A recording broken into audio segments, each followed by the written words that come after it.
Trust me, Jack's Beanstalk stinks. The story of Jack and the Beanstalk, as told by The Giant, by Eric Braun, illustrated by Christian Bernardini.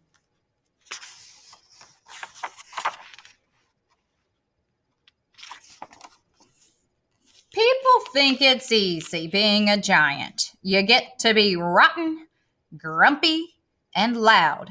You're big and tough. You have gobs of treasure. And nobody tells you to behave. Giant life is no picnic, though. It's hard to find shoes that fit. My knees hurt from the weight of my huge body, and I'm always hungry.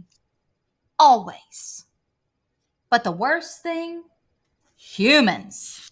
Humans are part of a balanced giant breakfast, but when you're not eating them, they're a real pain. Sometimes they laugh at me behind my back. They call me stinky and fatso. They ring my doorbell and run away. Ha ha ha. Very funny. This boy named Jack was extra bold. He came up through the clouds one day while I was out gathering a small breakfast. He tricked my wife into feeding him, then hid inside my house. I mean, come on. Would he hide inside a human's house? That's a crime.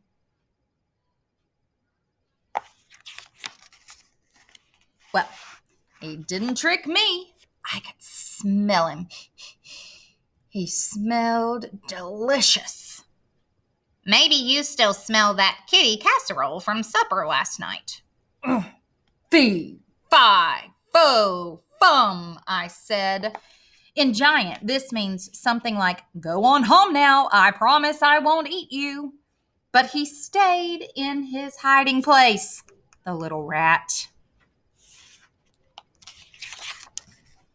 After breakfast, I took a nap, like I always do. Eating makes me tired. And when I did, Jack stole a bag of gold. Humans, nutritious and sneaky. Sometime later, Jack came back again. And again, he tricked my wife into letting him inside. When I came home from picking up a light breakfast, I could smell him. I knew who it was. Maybe you still smell that little dude's stew from supper last night. Fee, fi, fo, fum, I yelled. This can also mean, give me back my gold and we'll call it even. I definitely won't eat you. But he didn't come out. Just like before, I ate my meal and tried to forget about Jack. I relaxed with my goose, the one that lays golden eggs. Soon I took a little snooze. Of course, that pesky boy couldn't let a guy rest. You know what he did? He stole my goose, the lousy, no good, miserable thief.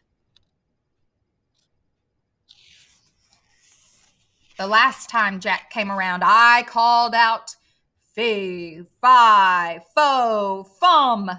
This can even mean, darn it, I'm really angry now. My wife and I searched but couldn't find him. I kept looking, but soon I got hungry. Big surprise. After breakfast, I enjoyed some lovely music.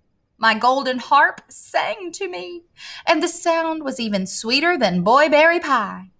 I rested my eyes a bit. I'd finally forgotten about Jack.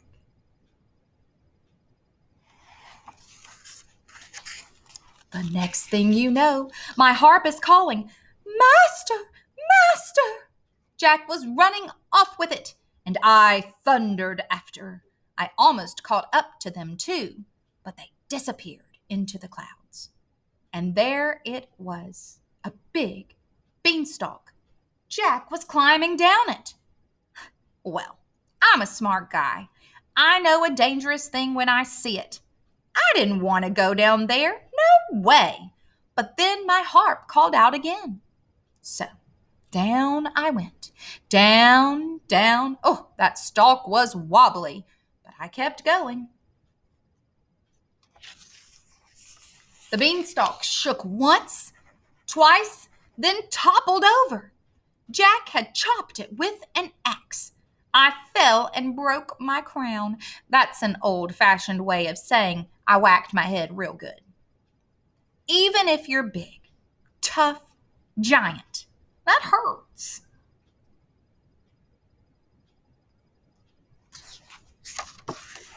My wife said I should forget about Jack, but sometimes I still look through the hole in the clouds. Jack and his mother got rich selling golden eggs. They were fattened up nicely. And Jack got married. My golden harp sang at the wedding. It was a lovely party. I'll tell you one thing. Someday when my crown feels better, I'm going down there to get my stuff back. And maybe I'll grab lunch while I'm there too. The end.